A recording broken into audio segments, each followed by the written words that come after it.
bonjour Vincent Priou, vous êtes président directeur général de Dôme Finance. Merci à vous d'être venu pour nous donner quelques explications sur votre activité. Alors aujourd'hui, j'ai envie de vous demander, Dôme Finance représente en termes de gestion d'actifs, quel niveau et quels sont vos points forts? Merci Sébastien de me poser une question importante. Dôme Finance, on a relancé Dôme Finance en 2012 pour fusionner avec Alcis Gestion en 2013. Alcis Gestion était une petite société de gestion qui appartenait au groupe Burrus et Dôme Finance était à l'époque indépendante. Et donc on a fusionné les deux en 2013 avec une centaine de millions d'euros d'actifs au 1er janvier 2013. Aujourd'hui, nous avons 2 milliards d'actifs. Principalement sur les institutionnels.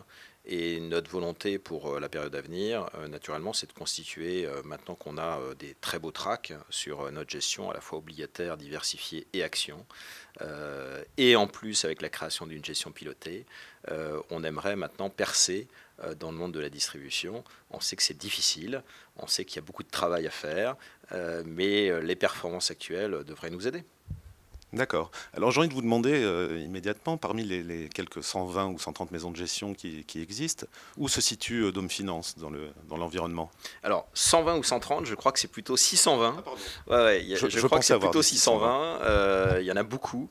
Il y a, je pense, plus de la moitié qui sont des sociétés entrepreneuriales. D'autres qui appartiennent à des grands groupes. Et dans les sociétés entrepreneuriales, on doit se situer à peu près dans les 100 premières. Mais ça bouge beaucoup, hein. C'est-à-dire que quand on avait 100 millions, on nous disait qu'il fallait avoir 500 millions. Quand on a atteint 500 millions, on nous a dit avec la visibilité, maintenant c'est 1 milliard.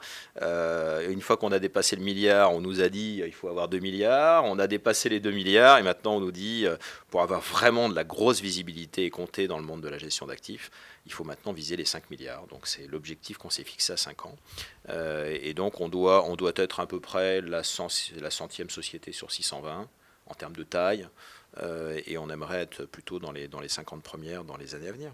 Eh bien, je vous le souhaite avec vigueur. Aujourd'hui, dans votre ADN, que mettez-vous en avant?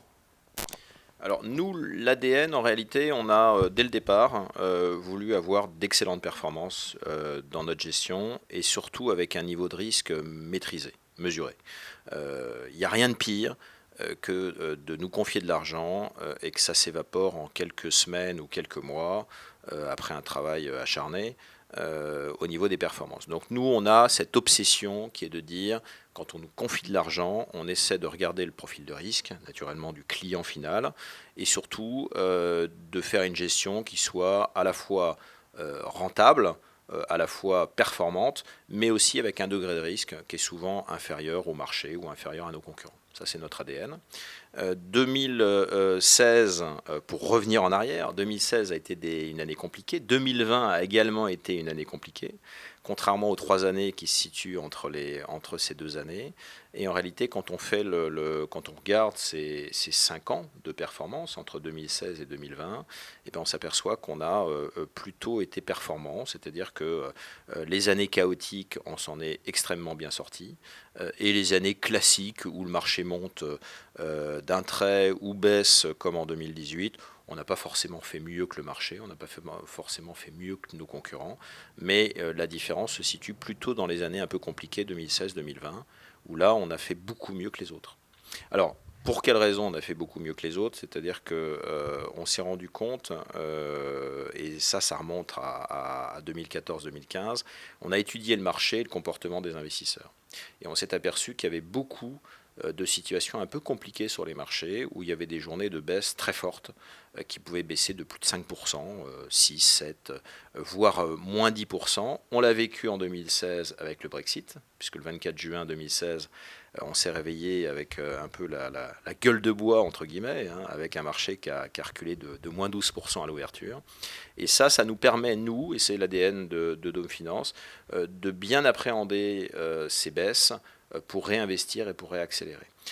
On a été une des seules sociétés de gestion à communiquer, je me souviens, le 21 mars 2020, pour dire ça y est, on a touché le fond de la piscine et on devrait rebondir de façon importante sur les marchés. On était au plus bas et nous, c'est ce qu'on a fait dans notre gestion.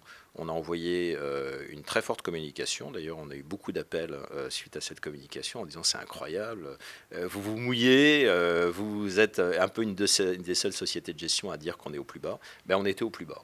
Et donc ça nous a permis également de réaccélérer, de reprendre de la prime de risque et de faire des très très bonnes performances. Donc nous, l'ADN de Dome Finance, avant tout, c'est de pouvoir construire des performances solides sur le temps, dans la durée, avec un niveau de risque maîtrisé.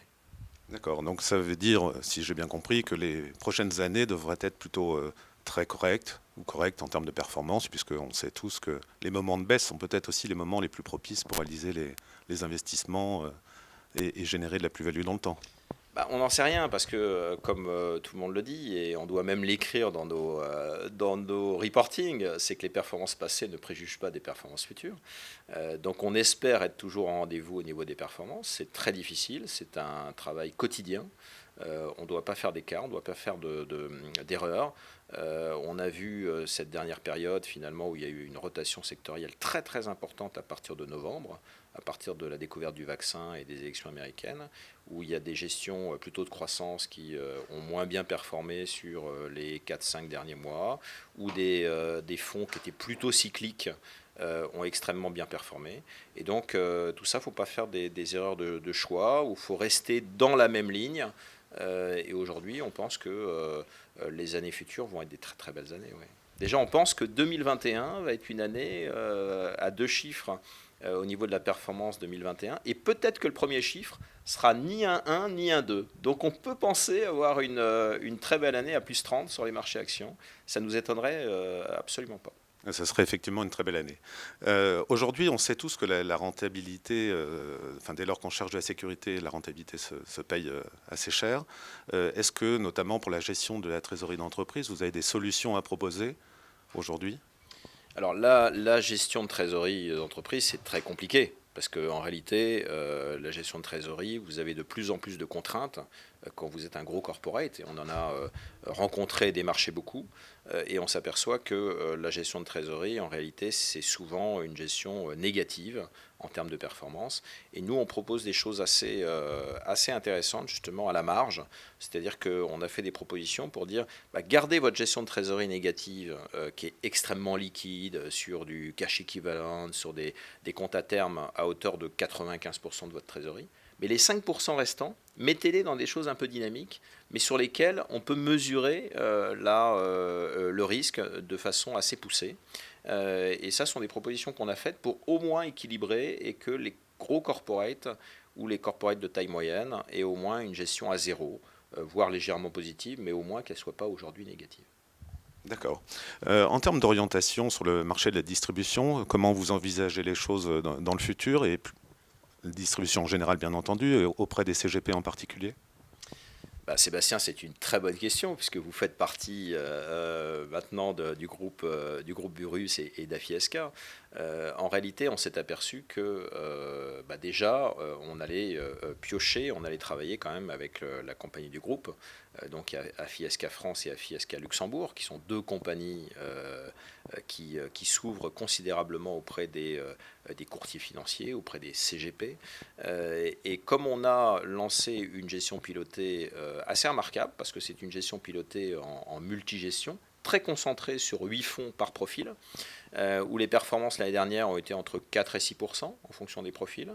Et depuis le début de l'année, on est plutôt entre 5 et 6% de performance sur également les trois profils, que ce soit le profil équilibré, dynamique ou même le prudent. Et donc, on souhaite accélérer notre partenariat entre Dome Finance et Afi-SK pour pouvoir proposer à l'ensemble des commerciaux d'Afi-SK. Parce que je crois que maintenant, le rassemblement de tous ces commerciaux va faire une équipe relativement étoffée, puisqu'il va y avoir à peu près 35 commerciaux. Et on tient à proposer nos services, on tient à proposer notre gestion pilotée et également tous nos produits OPC. Alors pour cela, ça c'est un peu un scoop, parce que j'étais tout à l'heure avec la personne, on va recruter une commerciale qui va ne faire que ça, qui va être dédié pour le groupe AFISK et qui va aider les commerciaux à aller vendre à la fois de la gestion pilotée et à la fois de la gestion OPC, ou même des comptes titres auprès de banques, avec des mandats de gestion auprès de l'ensemble des clients finaux. D'accord, c'est donc un très beau développement sur la partie CGP. Sur la partie luxembourgeoise, est-ce que vous avez vocation à travailler sur des mandats de gestion avec les CGP? On vient de signer ce matin, donc c'est intéressant, on vient de signer 2 FID, donc des fonds internes dédiés, avec la compagnie AFISK Luxembourg. Et ça va être un premier début pour justement lancer ces mandats à travers des contrats d'assurance. Donc on le fait avec AFISK Luxembourg. Demain, on pourra le faire avec d'autres compagnies luxembourgeoises. Oui. D'accord. D'où ma dernière question peut-être, c'est de savoir aujourd'hui où êtes-vous référencé hormis chez AFISK. Il y a, j'imagine, d'autres compagnies avec lesquelles vous travaillez. Oui, alors on est référencé en gestion pilotée auprès de la compagnie Viplus, auprès de Swiss Life, auprès de Cardiff, et on a d'autres référencements également en cours auprès d'autres compagnies françaises. Ouais. Bien, merci beaucoup Vincent, et je suis persuadé qu'on se reverra très très souvent, Eh ben, compte tenu d'une j'espère. part de la proximité et de la performance et du choix des CGP envers la maison de gestion. Merci Sébastien.